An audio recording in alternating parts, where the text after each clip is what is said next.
Nunca olvidaré el momento en que los ojos de buey de nuestra nave espacial empezaron a distorsionarse bajo el pálido resplandor de estrellas lejanas. Fuimos una de las primeras misiones calificadas de alto secreto, no por una agencia oficial, sino por un consorcio anónimo. Los documentos internos hablaban de una señal no confirmada, de naturaleza desconocida, detectada en los confines del sistema solar. Se nos proporcionó un sofisticado equipo para analizarla y una pequeña tripulación.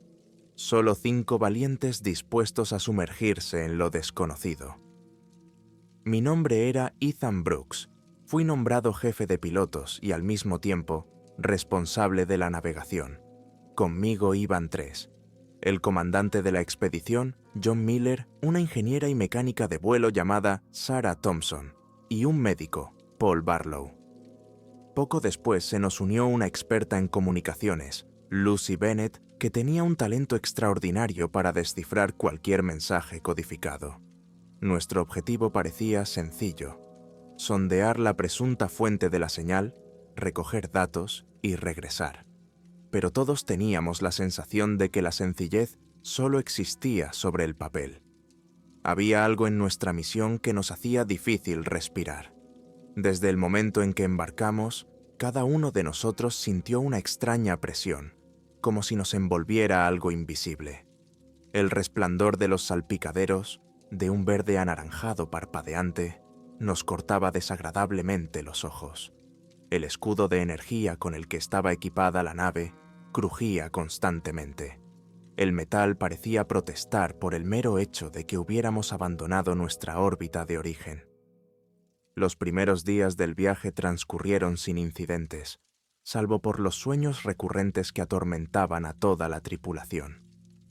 A veces me despertaba sudando frío, intentando recordar los detalles de lo que había visto. Estaba de pie en un vasto vestíbulo negro. La luz procedía de algún lugar de arriba, pero no había superficie. Las pisadas resonaban en el vacío sin aire, y luego se oía un fuerte susurro, como si miles de voces hablaran a la vez en un idioma que mi cerebro se negaba a reconocer. Cuando hablé de mis pesadillas, resultó que tanto Sarah como Lucy habían tenido visiones similares. El único que no dijo casi nada sobre los sueños fue nuestro comandante, John, pero por las ojeras que tenía, me di cuenta de que él tampoco se había librado. Los días se fundían en la monotonía: comprobar los instrumentos, ajustar la trayectoria, dormir poco, comidas programadas. Parecía que íbamos a la deriva en el interminable pozo de la noche, y el débil silbido de la señal desaparecía y reaparecía en los espectrógrafos, asustándonos con su imprevisibilidad. Cuanto más nos adentrábamos en el frío vacío, más fuertes se hacían las voces de mis sueños. Cada vez sonaban más nítidas. Un día oí mi propio nombre en medio del estruendo, y me desperté con un alarido que chilló por toda la cabina. En la 4ª semana de vuelo, Lucy informó de que había sido capaz de aislar la parte repetitiva de este extraño código. No podía traducirlo a algo inteligible, pero los patrones de las señales dejaban la impresión de que alguien las enviaba a propósito, quizá para saludar o para amenazar. La creciente sensación de ansiedad nos hizo entrenar duro. Recordamos todo lo que habíamos aprendido en el centro de entrenamiento, desde los paseos espaciales extremos hasta las prácticas psicológicas por si nos encontrábamos con algo más allá de la comprensión humana. Sin embargo, lo más espeluznante ocurrió cuando recibimos la primera respuesta a nuestra propia señal de prueba enviada a la distancia desconocida. Fue una decisión espontánea, ver si había respuesta, como si hubiéramos hecho sonar una puerta en una casa abandonada. Ni siquiera una hora después, una extraña oscilación se agitó en el monitor. Al principio parecía solo ruido cósmico de fondo, pero Lucy detectó un patrón y lo iluminó en la pantalla. Así fue como vimos por primera vez una cadena de pulsos similar a la que habíamos grabado recientemente. Solo llamaba la atención una diferencia. La sincronización coincidía con la frecuencia de nuestras propias señales de llamada, como si eso supiera de repente que estábamos aquí y decidiera responder. Intentando no mostrar miedo, montamos nuestros equipos y lo preparamos todo para un posible acercamiento a la fuente. El comandante John dio órdenes de permanecer lo más sigilosos posible, desconectando todos los sistemas secundarios. Nuestra nave quedó sumida en la oscuridad.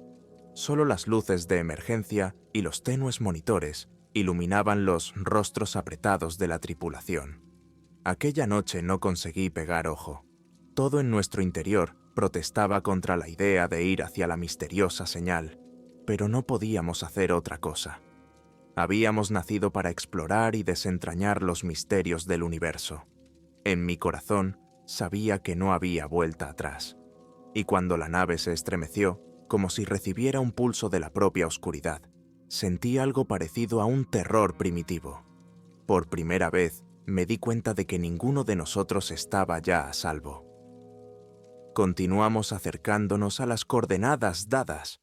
Al principio nos pareció que volábamos a través de un vacío interplanetario ordinario, vacío, frío y anodino. Pero a medida que nos acercábamos a las coordenadas del objetivo, empezaron a suceder cosas que no se podían escribir en los informes estándar. Cada vez que desconectábamos los sistemas innecesarios para no llamar la atención, se producía un inquietante silencio a bordo. Era como si la nave respirara en la oscuridad, emitiendo un silencioso crujido similar al de un útero. Sarah, siempre tranquila y serena, tamborileaba con los dedos en la pared en esos momentos, como si intentara asegurarse de que seguíamos en la realidad. El comandante John, por su parte, se sentaba frente a la consola central y, literalmente, no apartaba los ojos de los indicadores. Había un destello de incomprensible ansiedad en sus ojos, que enmascaraba con un ceño fruncido de concentración. No hablaba mucho, pero por la forma en que apretaba y aflojaba los puños, se adivinaba que estaba tan angustiado como nosotros. Habíamos discutido más de una vez qué había detrás de esta misteriosa señal. Algunos sugirieron que podrían ser las huellas de un ser inteligente extraterrestre, otros que solo se trataba de ráfagas de radio naturales procedentes de un objeto espacial desconocido. Pero en el fondo nos dimos cuenta de que ninguna de las explicaciones simples encajaba en el marco de las notas de Lucy. Ella sostenía que la estructura de los pulsos era como paquetes de datos organizados que alguien había recogido a mano. Su voz sonaba entrecortada y temblorosa mientras compartía sus conjeturas. Más tarde, cuando nos quedamos solos, me susurró que a veces tenía la sensación de que las señales contenían ecos de voces humanas amortiguadas por interferencias. Yo no sabía qué responder. Al quinto día de establecer contacto, si se le puede llamar así, registramos el primer fenómeno visual. Hubo un extraño resplandor en las cámaras de vigilancia externas que parecía un rápido destello de descarga electromagnética. Algunos de nosotros chillamos, pensando que se trataba de un fallo del sistema. Una vez más, nuestros equipos habían funcionado mal bajo la influencia del ruido espacial. Pero Sarah comprobó todos los dispositivos y dijo que no había errores ni sobrecargas. Así que el destello era real. Su brillo era como un patrón que parpadeaba momentáneamente en la pantalla de visualización y luego desaparecía. Lo que era seguía siendo un misterio. Unas horas después de ese destello, sentimos una ligera vibración en los circuitos internos de la nave. Parecía que en algún lugar de la bodega, entre los contenedores de suministros, alguien daba golpecitos en voz baja, como si intentara llamar la atención. Paul Barlow se aventuró a bajar para comprobar si había daños mecánicos. Su cara cuando regresó lo decía todo. No encontró grietas ni despresurización, pero afirmó haber oído un sonido claramente repetitivo, como si el susurro apenas audible de alguien procediera directamente de las paredes de acero. Cuando entramos todos, el susurro desapareció, dejando solo el engañoso eco de las pisadas sobre el entarimado metálico. Por extraño que parezca, incluso intentamos bromear para aligerar el ambiente. Lucy contó cuentos chinos sobre algo que se filtraba por los estratos del espacio. Paul recordó los viejos cuentos sobre los fantasmas de las estaciones espaciales, las falsas leyendas que solían asustar a los recién llegados al centro. Pero las risas se apagaron rápidamente antes de empezar. El miedo estaba demasiado arraigado en nosotros. Nadie quería admitirlo abiertamente, pero todos nos dábamos cuenta de que la respuesta estaba en algún lugar cercano, y teníamos que encontrarla, aunque fuera lo último que hiciéramos en la vida. Seguimos el rumbo elegido. La señal era cada vez más fuerte. En algunos lugares era un fondo constante, y nuestro equipo ya se ahogaba por la sobrecarga. Lucy se pasaba turnos enteros sin dormir, intentando sacar algunas piezas lógicas del laberinto de impulsos. Tenía un brillo enfermizo en los ojos y la voz ronca por las constantes órdenes al micrófono. Parecía que entablaba un diálogo silencioso con alguien al otro lado del universo, y que ese alguien le respondía con los mismos fragmentos locos de datos. A veces me sorprendía a mí mismo, pensando que sus susurros frente a los monitores sonaban sospechosamente como fragmentos del mismo discurso alucinatorio que había oído en mis sueños. Una vez, cuando estábamos en la reunión de la tarde, el barco se inclinó bruscamente, como si algo nos hubiera tirado por la borda.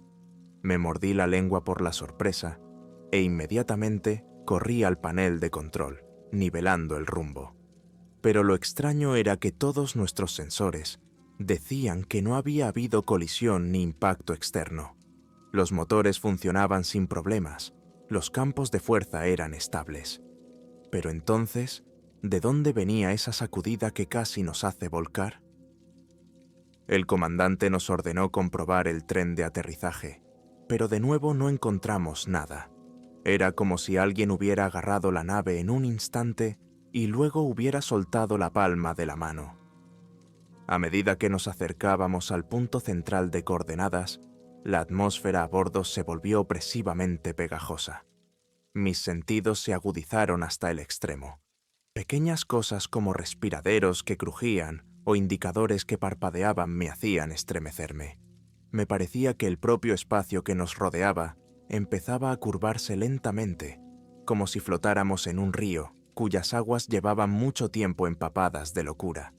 Y cada noche, en mis sueños, oía gritos incomprensibles, visiones de figuras deformes que se asomaban a las profundidades de una oscuridad impenetrable. Y cada vez me invadía una oleada de horror primitivo que no se puede describir con palabras. A medida que nos acercábamos más y más a la fuente de la señal, no pensábamos en regresar. Parecía que solo existíamos para descifrar la llamada y responder a ella. A cada uno de nosotros nos atenazaba una sensación de fatalidad, pero también una extraña y perversa curiosidad. Nos dirigíamos al epicentro del abismo, y nadie sabía lo que encontraría allí. Pero lo peor era que la respuesta podía estar esperándonos ya dentro de nuestra propia nave, golpeando las planchas y filtrándose en nuestros sueños. Descubrimos que la señal se había vuelto variable, aumentaba bruscamente y luego casi desaparecía, dejándonos tensos a la espera del siguiente pico. La tripulación trató de mantenerse unida, pues la soledad en el maltrecho nudo de metal, rodeado únicamente por un vacío infinito, se había vuelto insoportable. Al mismo tiempo crecía un sentimiento interior, como si nos empujaran a algún acto de invasión de nosotros mismos. El comandante John empezó a fallar por primera vez.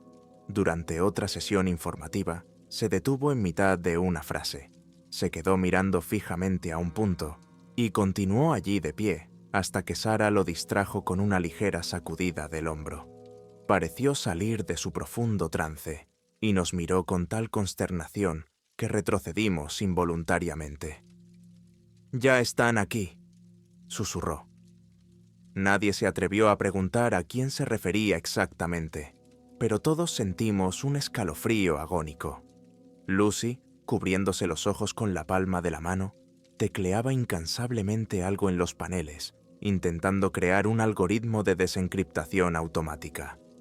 Me di cuenta de que estaba al borde de un ataque de nervios. Cuando conseguía apartarse un segundo, repetía: está vivo, está aprendiendo. Cada petición que hacemos recibe una respuesta. Todos los datos se copian y nos los devuelve modificados. Había desesperación en su voz. Era como si no estuviéramos hablando de señales o códigos, sino de un ser pensante que cada segundo que pasaba era más consciente de nuestra presencia. Al mismo tiempo, Sara intentaba mantener a flote el componente técnico. Realizaba diagnósticos del sistema, comprobaba los tanques de oxígeno y mantenía los módulos de protección del casco. Ahora le temblaban las manos todo el tiempo, y me confesó que todas las noches tenía la sensación de que alguien estaba delante de la puerta de su camarote, mirando a través del metal. Pero cuando salía, no había nadie. Dejamos de darnos cuenta de dónde acababa la realidad y empezaban nuestros miedos. O tal vez fueron nuestros miedos los que se convirtieron en realidad. Paul Barlow se asomaba a la enfermería cada vez con más frecuencia, tomando notas de los extraños síntomas que experimentaba la tripulación. Observó un aumento de los ataques de pánico, hipertensión y, lo más importante, episodios sincronizados de pesadillas. Físicamente, sin embargo, todo el mundo estaba bien, excepto por el creciente agotamiento.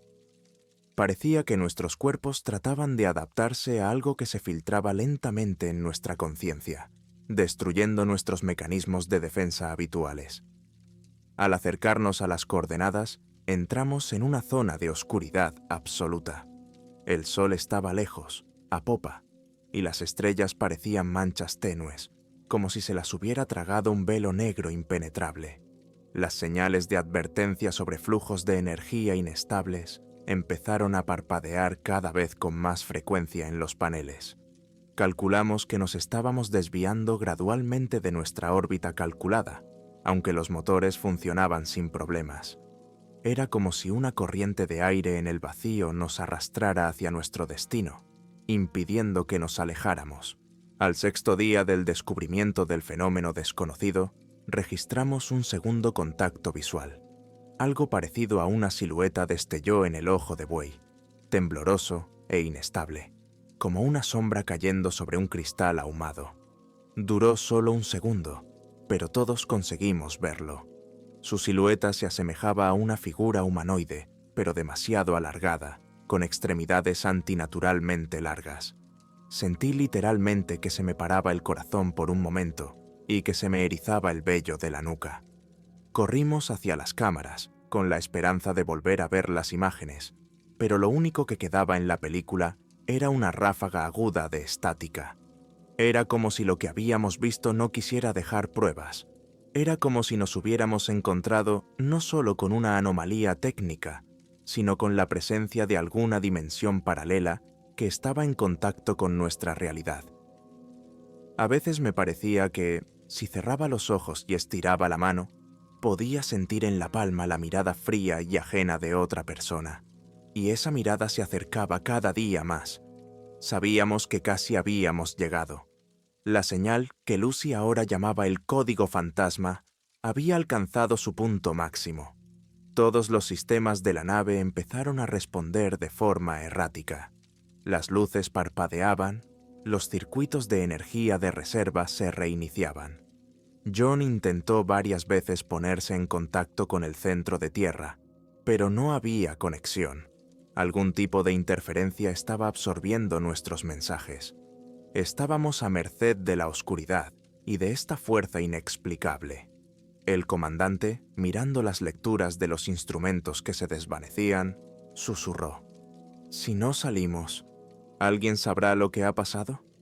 Pero no hubo respuesta. Cada minuto esperaba que nos hicieran pedazos o nos aplastaran en un instante.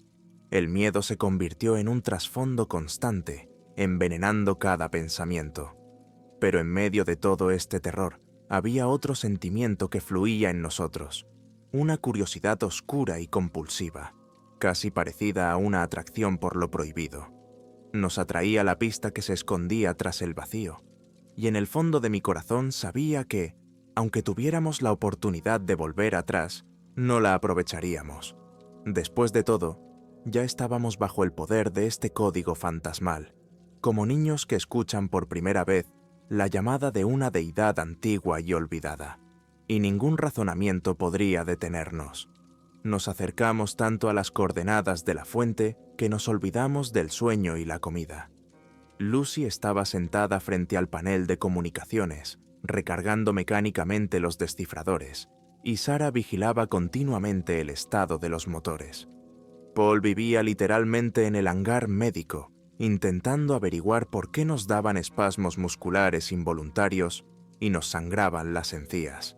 El comandante John estaba retraído y escribía sin parar algo en el diario de a bordo. Yo, en el puente, no podía evitar la sensación de que alguien se movía fuera de la nave, aunque no debería haber nada más que un vacío sin vida. La propia fuente de la señal estaba situada en una zona en la que el contacto visual no podía proporcionar una orientación precisa. Todo estaba empapado de negrura, tan profunda que la luz de las estrellas parecía perderse antes de llegar a nuestra nave. Cuando encendimos los reflectores externos para iluminar los alrededores, los rayos de luz se dispersaron antes de poder iluminar siquiera las capas más cercanas de polvo espacial. Parecía que la oscuridad aquí tenía una densidad capaz de absorber cualquier resplandor. En uno de estos momentos, captamos de repente una breve ráfaga. Durante una fracción de segundo, los monitores registraron un objeto desconocido que, o bien reflejaba nuestro haz, o bien emitía un pulso de energía. Fijamos literalmente los ojos en las pantallas, esperando ver los detalles, pero la señal desapareció, dejando tras de sí un falso resplandor en los sensores. Era como si algo nos estuviera estudiando, observándonos mientras evitaba el contacto directo. Pronto los sistemas de soporte vital empezaron a funcionar mal, fallo tras fallo, y constantemente teníamos que cambiar a módulos de reserva. Sarah descubrió que los circuitos de control parecían estar recibiendo órdenes del exterior. Los instrumentos se reconfiguraban a sí mismos, eludiendo nuestros enclavamientos. No podía dar ninguna explicación. Nuestra ingeniera, a la que estábamos acostumbrados a ver concentrada y segura de sí misma, parecía dispuesta a llorar en cualquier momento. Pero siguió trabajando, apretando los dientes, porque no había otra alternativa. Mientras tanto, Paul nos informó de que empezábamos a tener brotes esporádicos de comportamiento agresivo. Nos chocábamos los hombros en los estrechos pasillos, lanzándonos miradas desconfiadas. Me parecía que Lucy empezaba a verme como un enemigo, y cada vez más a menudo captaba la mirada desconfiada de John. Era difícil saber si se trataba solo de paranoia o si se estaba gestando una verdadera ruptura entre nosotros. Paul intentaba sedar, pero los recursos eran limitados. Un día, mientras comprobaba las lecturas del ordenador de navegación, oí fuertes pisadas en uno de los compartimentos. El sonido era muy fuerte y medido, como si alguien pisara fuerte con un traje espacial. Pero toda la tripulación estaba en el puente. Dudé unos segundos y fui a comprobarlo. No había nadie en el pasillo, pero noté un rastro fino en el suelo que parecía una gota de grasa o alguna otra sustancia. Cuando volví, todos me miraban como si estuvieran seguros de que yo también iba a perder la cabeza.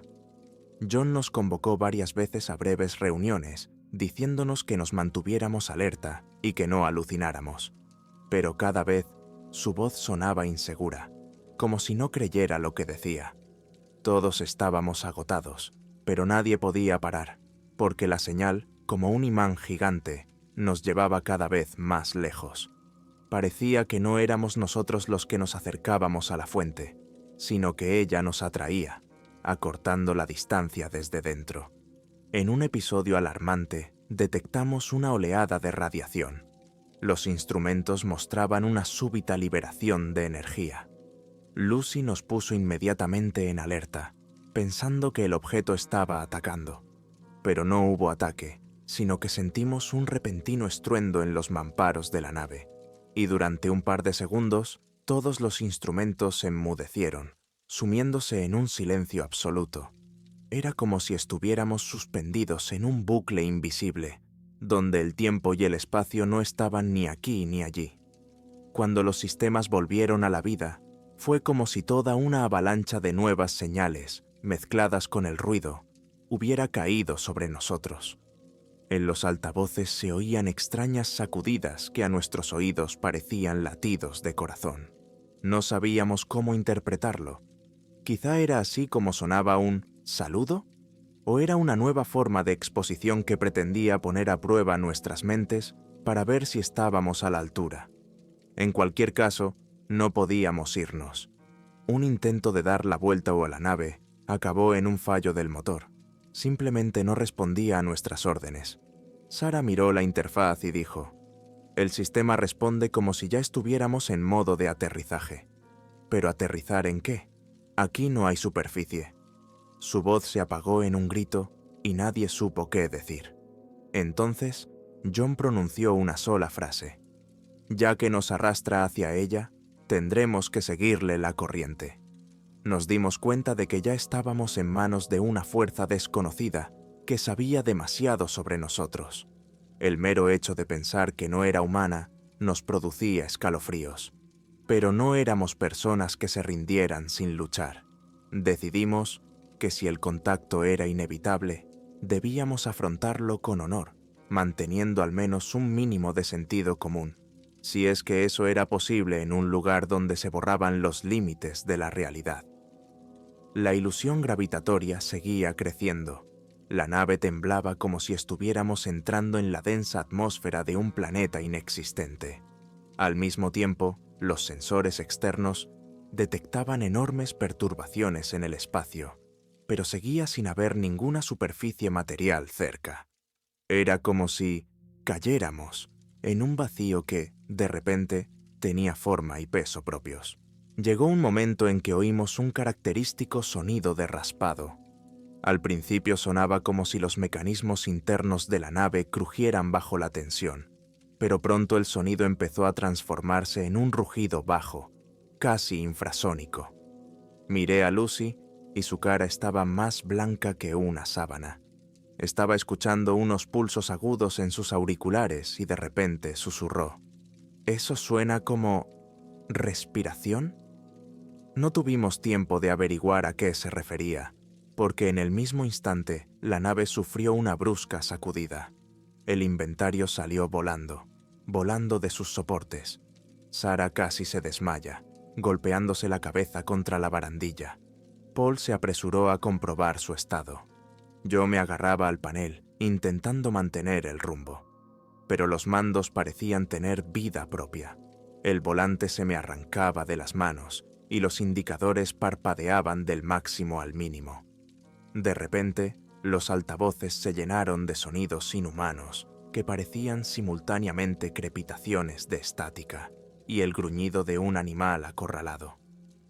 Lucy se levantó de un salto, sacó los auriculares e intentó apagar el canal, pero los botones no respondían. En ese momento, las luces de emergencia de la cabina parpadearon, tiñéndolo todo de rojo, como si nos hubiéramos sumergido en el vientre de un ser vivo. La luz pulsante provocó una sensación espeluznante, como si las paredes de la nave respiraran con nosotros. El comandante John cogió su tableta de emergencia y buscó frenéticamente la forma de reiniciar el ordenador de a bordo. Pero la tableta también funcionaba mal, como si un virus se hubiera infiltrado en todos los sistemas. La pantalla parpadeaba con retazos de símbolos que no pertenecían a ningún idioma terrestre. Entre ellos, reconocí varios signos familiares, las mismas secuencias que intentábamos descifrar en la señal. Parecía que ese código vivía ahora dentro de nuestra nave. Tras unos minutos más de caótico balanceo, pareció que nos soltábamos. La nave dejó de temblar y reinó un silencio sepulcral. Solo las luces rojas seguían parpadeando, recordándonos la última alarma. En ese momento, oímos un zumbido silencioso procedente de algún lugar de arriba, más cerca de la escotilla espacial. Nadie quería ir allí, pero el silencio y el zumbido nos ponían más nerviosos que cualquier grito. Teníamos que ver qué pasaba. Cuando John y Sarah, tras coger sus armas, aunque usarlas en el espacio era una idea bastante dudosa, se acercaron a la escotilla. Oímos sus exclamaciones ahogadas. Les seguí y vi que el mamparo interior estaba cubierto por una fina capa de lo que parecía tela orgánica. Se mecía suavemente, como al compás de nuestra respiración, y tenía un tono translúcido. Paul la iluminó con una linterna y noté movimiento en el espesor, como si allí palpitara un líquido. Eso es imposible», murmuró John, tocando con cuidado el material. La película tembló y empezó a retraerse, como si apartara la mano. Al momento siguiente, sentimos una sacudida, esta vez como si viniera de dentro. La escotilla se estremeció y pensamos que alguien o algo intentaba alcanzarnos. Sarah se abalanzó sobre la película, aterrorizada, para arrancarla, pero de pronto ésta empezó a arrastrarse, como asustada por su gesto. La escena era realmente absurda. Una nave espacial a la deriva en la oscuridad total, y en su interior había un tejido orgánico que vivía según sus propias leyes. No sabíamos cómo había llegado hasta aquí. Tal vez había sido traído a través de microgrietas, o tal vez eso se había materializado por sí mismo, utilizando nuestro espacio como recipiente. El comandante ordenó a todos que se retiraran al centro de la nave e intentaran sellar este compartimento para evitar nuevas intrusiones. Pero las puertas no pudieron cerrarse. El sistema de control falló y nos quedamos a solas con lo desconocido hostil. Solo podíamos observar cómo la película se extendía lentamente por las paredes, formando en algunos lugares patrones que recordaban a antiguas runas. Solo de pensarlo sentía escalofríos. El miedo que se había ido acumulando desde el comienzo de la misión estaba ahora en su punto álgido. No sabíamos qué hacer. Lucy murmuró que todo aquello no era más que una apariencia, una especie de alucinación, pero los horribles elementos orgánicos que recubrían el metal eran reales al tacto. Cuando Paul intentó tomar una muestra, el tejido reaccionó de inmediato, pinchándole el dedo con un diminuto pincho. La sangre salió en una gota, y la película la absorbió tan rápidamente que ni siquiera nos dimos cuenta de que había sucedido. Era la primera prueba directa de que algo podía invadir físicamente nuestro mundo. Y aún permanecíamos en el espacio confinado de la nave, que ya no nos escuchaba, y volver atrás significaría ir contra la corriente de esta pesadilla, donde la realidad cambiaba ante nuestros ojos. Delante de nosotros solo estaba la profundidad desconocida, llamándonos más y más a cada segundo. Y nosotros, envenenados por la curiosidad, no podíamos sino obedecer. Curiosamente, después de que la película empezara a extenderse por los pasillos, se hizo un silencio casi apacible en la nave. Ni sacudidas, ni sobresaltos, ni sonidos ásperos. La señal que había estado sonando en nuestros auriculares también disminuyó, sustituida por un monótono ruido de fondo. Parecía como si nos transportaran suavemente en una especie de capullo, pero eso no nos hizo sentir mejor, porque al parecer la criatura desconocida había hecho de nuestra nave su hogar, o su trampa. Decidimos explorar los compartimentos modificados, recopilando todos los datos que pudiéramos. El comandante John, aunque parecía agotado hasta lo indecible, insistió en que intentáramos mantener un enfoque científico. Sarah comprobó la integridad del casco, pero parecía que el revestimiento estaba literalmente fundido con fragmentos orgánicos. Las pantallas de investigación mostraban venas pulsantes que salían de las paredes hacia las profundidades, como sangre a través de vasos sanguíneos. Esta metamorfosis parecía irreversible. Lucy, en paralelo, se sentó ante su panel, intentando ver si nuestro asentamiento estaba alimentando con nuevas señales la repentina red. Descubrió que el fondo de radiofrecuencia del interior de la nave empezaba a consistir en fragmentos de código entrelazados, pero ahora su fuente no estaba en el exterior, sino en el propio espesor de la película. En pocas palabras, la nave se había convertido en un punto de transmisión-recepción, un único organismo con una mente desconocida. Paul, como experto médico, había advertido que todos corríamos el riesgo de infección o mutación si esta criatura entraba en contacto con nuestro organismo. Sus palabras estaban justificadas, pues cuando el tejido se pinchó en el dedo, la herida aún no había cicatrizado y palpitaba ligeramente con una extraña luz verdosa. Intentamos aplicar un vendaje, pero la luz seguía filtrándose a través de las vendas, asustándonos con su naturaleza sobrenatural. Sin embargo, no teníamos alternativas. Sin motores ni comunicaciones, no había forma de escapar. Empezaron a invadirnos nuevas visiones aún más realistas. Soñé que caminaba por los pasillos de la nave y podía ver a través de las paredes cómo allí palpitaban enormes órganos parecidos a corazones y pulmones.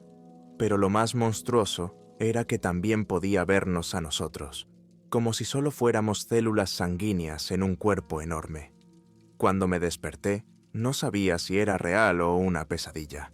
Sara contó sueños similares y Lucy empezó a confundir sueño y realidad, afirmando que en sus sueños seguía sentada en el panel y hablaba con él, un ser que, según ella, quería mostrarnos algo más allá de nuestra comprensión. John, por su parte, se encerraba en sí mismo. Hablaba muy poco, solo de vez en cuando, tratando de mantenernos dentro de los límites de la disciplina. Pero no servía de mucho, ya que todos pasábamos solos por la pesadilla. La tripulación perdió la noción del tiempo. Los sensores funcionaban mal y no sabíamos cuántos días habíamos pasado en esta prisión semiorgánica. La comida se acababa. Había que ahorrar agua. El aire parecía más denso, como empapado en una niebla viva. En un momento dado, oímos un ruido sordo en algún lugar de las profundidades de la nave que se convirtió en una vibración. Las ondulaciones de la película se sincronizaron de repente con este ritmo, y sentimos como si nuestro barco estuviera respirando, literalmente. Los mamparos metálicos se expandían y contraían, acompañados de un silencioso gemido de tensión. Paul, que nos observaba, dijo a todo el mundo que intentara respirar de manera uniforme, a pesar de que el pánico ya hacía estragos en el interior de todos. Lo más aterrador era darse cuenta de que la situación seguía desarrollándose, como si se dirigiera hacia el clímax. No sabíamos cuánto más podíamos aguantar psicológicamente. Lucy confesó que reconocía ciertos mensajes en el ruido de la radio, como si trataran de transmitir imágenes que debían abrirnos los ojos. No entendí de qué imágenes hablaba, pero pude ver su rostro contorsionado con una extraña mezcla de horror y deleite al mismo tiempo. Esa misma noche, volví a despertarme con una sensación de presencia. Era como si alguien estuviera de pie junto a mi litera. Abrí los ojos bruscamente y vi una vaga figura cuyo contorno desafiaba las leyes de la lógica. Las comisuras de su cuerpo se doblaban en ángulos antinaturales, y su piel, o lo que la sustituía, brillaba en la penumbra con 1000 puntos. Ese alguien me miraba, aunque no podía distinguir los ojos. Pasó solo un instante y la figura desapareció. Pero seguí sintiendo un escalofrío espeluznante en el lugar donde había estado. Por la mañana, John anunció que no podíamos quedarnos de brazos cruzados. Debíamos intentar escapar o adentrarnos más en el fenómeno para encontrar la fuente y, si era posible, acabar con ella. Nadie se opuso, simplemente no teníamos alternativa. En el fondo, sabía que nos empujaban hacia adelante no solo las órdenes del comandante, sino también algún impulso irracional de desentrañar que no podíamos superar. Éramos prisioneros de la oscuridad, y ésta nos susurraba sus reglas del juego, condenados a un final monstruoso. Decidimos seguir los pasillos hasta el centro de la nave, donde se encontraban los principales nodos de energía y comunicación. Fue allí donde apareció la concentración más densa de esta película orgánica, que ocultaba casi por completo las estructuras metálicas. Tuvimos que movernos en la penumbra, agarrándonos a las paredes, que ahora estaban calientes al tacto, como un cuerpo vivo. Cada paso que dábamos iba acompañado de un crujido sordo cuando nuestras botas tocaban la superficie viscosa del suelo. John caminaba delante de nosotros con el arma preparada, aunque ya éramos vagamente conscientes de que disparar era inútil aquí. Si toda la nave se había convertido en una sustancia viva, ¿podría una bala resolver el problema? Sarah permaneció cerca de él, sosteniendo un escáner de mano que emitía pitidos incesantes debido a la sobrecarga de datos anómalos. Yo la seguí, mirando hacia atrás cada 5 segundos, porque no dejaba de tener la sensación de que una silueta silenciosa se arrastraba detrás de mí. Paul iba delante, intentando no perder de vista al equipo, pero su propio rostro mostraba una expresión de tensión sin límites. A medida que nos acercábamos al centro, oímos lo que podría llamarse un latido. Latidos apagados y rítmicos que resonaban en los mamparos. Por primera vez, sentí que mis pulmones reaccionaban a los latidos. El aire parecía hacerse más pesado al compás del sonido. Y en las profundidades del pasillo, una luz rojiza pulsaba a través de la superpoblación de crecimientos orgánicos que parecían sacos de líquido. Era como si estuviéramos en las entrañas de una criatura gigante. Lucy empezó a murmurar en voz baja que oía sus voces con más claridad que nunca. «Nos están llamando. Quieren mostrarnos el camino», repitió, tocando las paredes con la punta de los dedos. Me aterrorizaba verla hundirse cada vez más en el trance, pero no podíamos dejarla. Era demasiado peligroso dejar a alguien solo en estos laberintos. Cuando llegamos al núcleo central, vimos un espectáculo terrible. Todos los paneles, cables y módulos de control estaban perfectamente envueltos en esta película viviente, y en el epicentro mismo, a través de la tela transparente, podíamos ver una enorme formación que parecía una esfera brillante. Parpadeaba con destellos de luz y parecía emitir impulsos al ritmo de los latidos del corazón. Parecía un centro neurálgico desde el que se originaban el control y la señal que habían engullido la nave. John hizo un gesto para que nos detuviéramos. «Eso parece ser lo que controla todo», dijo con voz apagada. Sarah intentó ajustar el escáner, pero el aparato volvió a producir símbolos caóticos y se apagó, incapaz de soportar la sobrecarga.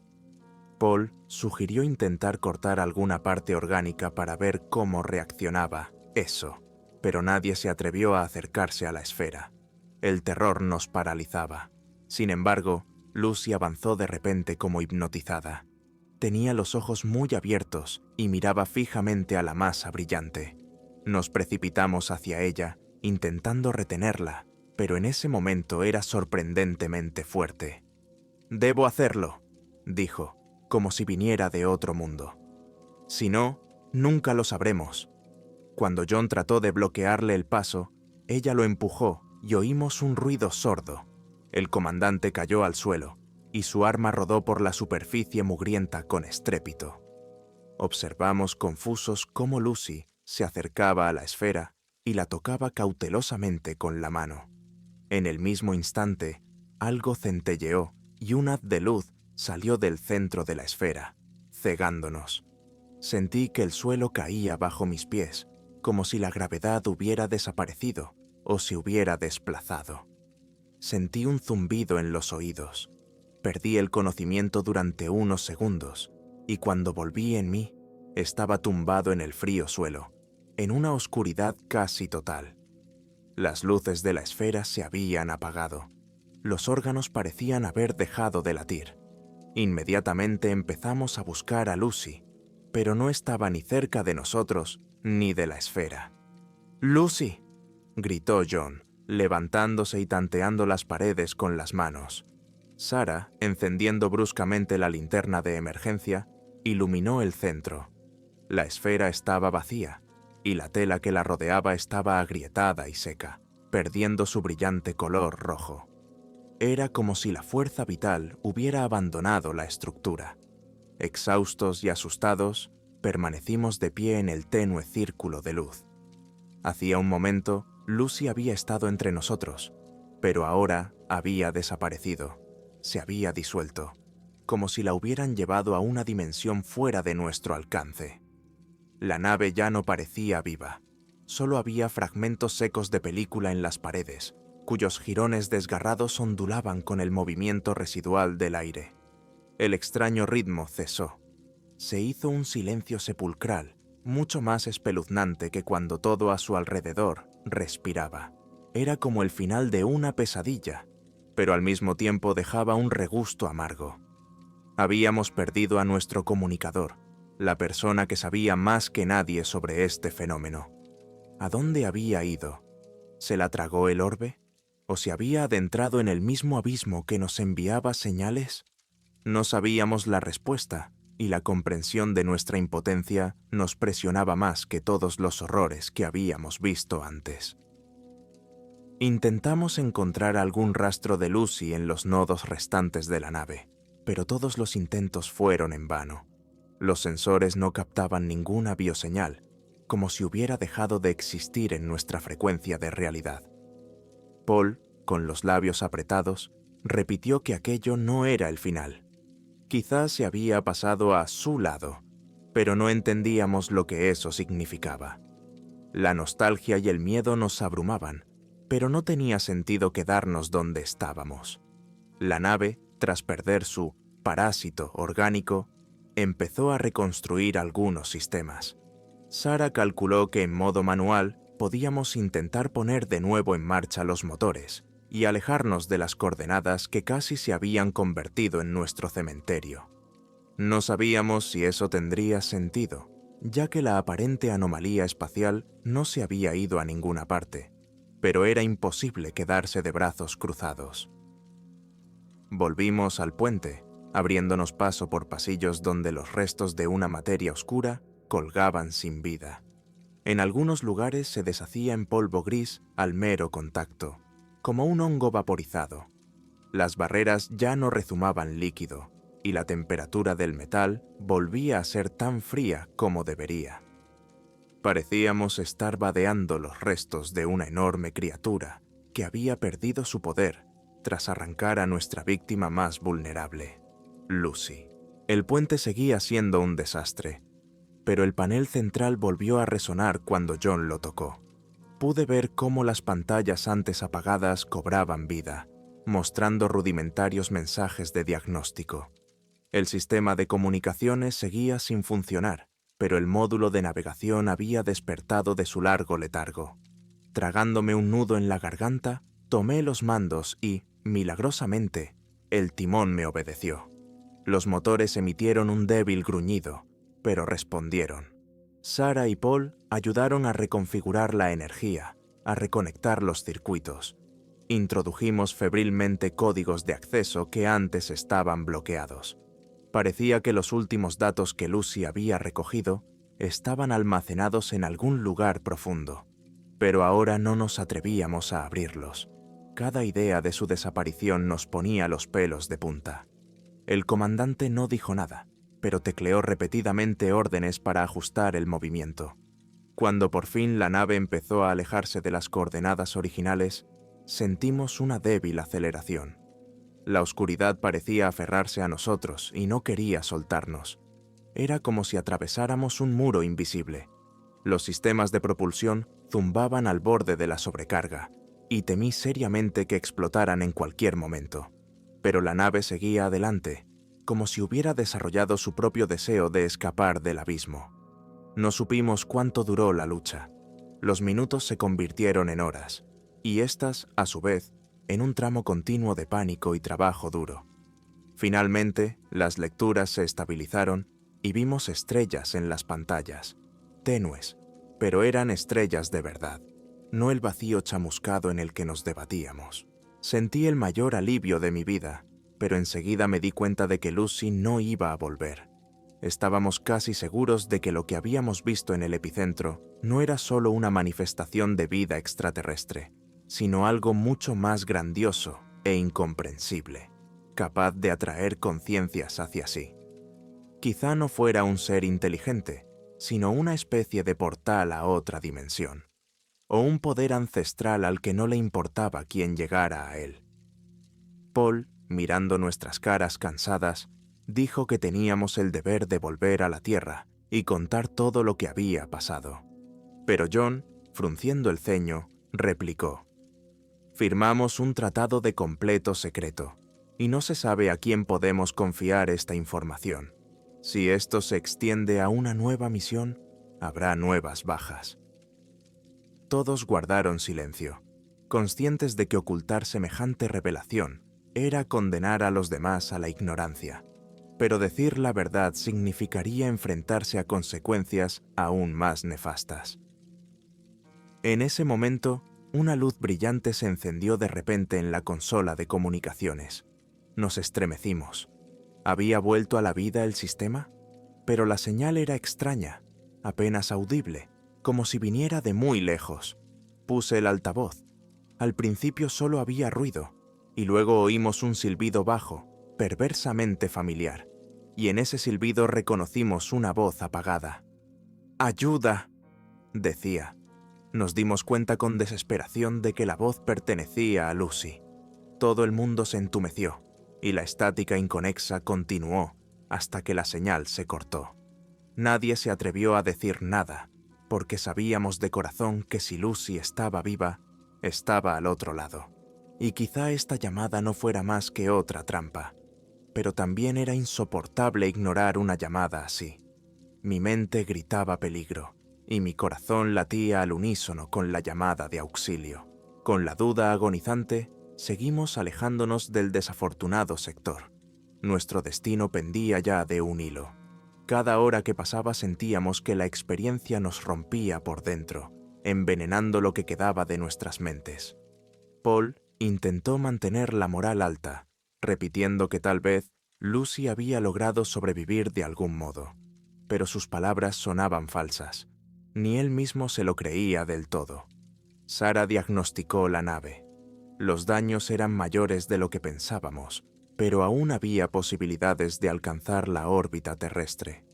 Sin embargo, el miedo no nos dejaba salir de sus garras. Extraños crujidos y retazos de señales seguían llegando desde las profundidades del sistema de comunicaciones. A veces creíamos oír ruidos de pasos que resonaban en los pasillos vacíos, pero cuando me levanté para comprobarlo, no había nadie. Solo sentía una débil vibración que me oprimía la sien y me aceleraba el corazón. Por un momento, me sorprendí a mí mismo queriendo dar marcha atrás. Aunque mi mente gritaba suicidio, una parte profunda e instintiva de mí buscaba la pista que quedaba en el centro de aquel vacío negro. Si era la influencia de una señal desconocida o una manifestación de mi propia locura, ya no podía distinguir la diferencia. John, al darse cuenta de mi estado, me puso una mano en el hombro. «Tenemos el deber de volver», dijo en voz baja, «pero no ahora. No en estas condiciones, sino con esta nave. Quizá encontremos la forma de salvarla». En sus ojos brillaba una dolorosa determinación que podría haber sido tanto esperanza como ilusión. Sarah, al oír esto, solo sonrió amargamente, pero permaneció en silencio. Paul había permanecido sentado en su silla, con la mirada fija en un punto, como si temiera que cualquier movimiento pudiera hacer añicos la frágil paz. Continuamos nuestro viaje hacia la Tierra. Pronto los contornos familiares de las constelaciones estelares empezaron a coincidir con los mapas. Teníamos la ilusión de que estábamos a punto de escapar de esta pesadilla y volver a formar parte de la realidad cotidiana. Pero la pregunta seguía siendo, ¿seríamos capaces de olvidar lo que habíamos visto? Y lo que es más importante, ¿merecía la pena olvidarlo? Al acercarnos a la órbita de Marte, el comunicador se activó de repente, y la débil voz del personal de Tierra apareció en el canal. Sonaba lejana, como si nos llamaran desde otro tiempo. Sin embargo, no teníamos prisa por revelar la verdad. John solo dijo que habíamos completado la misión y que regresábamos a la base para un informe detallado. Había una advertencia en su mirada. No teníamos derecho a decir más. ¿Quién sabe qué clase de ojos nos mirarían si supieran lo que habíamos visto más allá de la línea donde terminaba la percepción racional? Cuando entramos en la zona de una señal fuerte, el ordenador de a bordo recibió los primeros paquetes de actualizaciones. Eso significaba que pronto seríamos captados por el radar terrestre.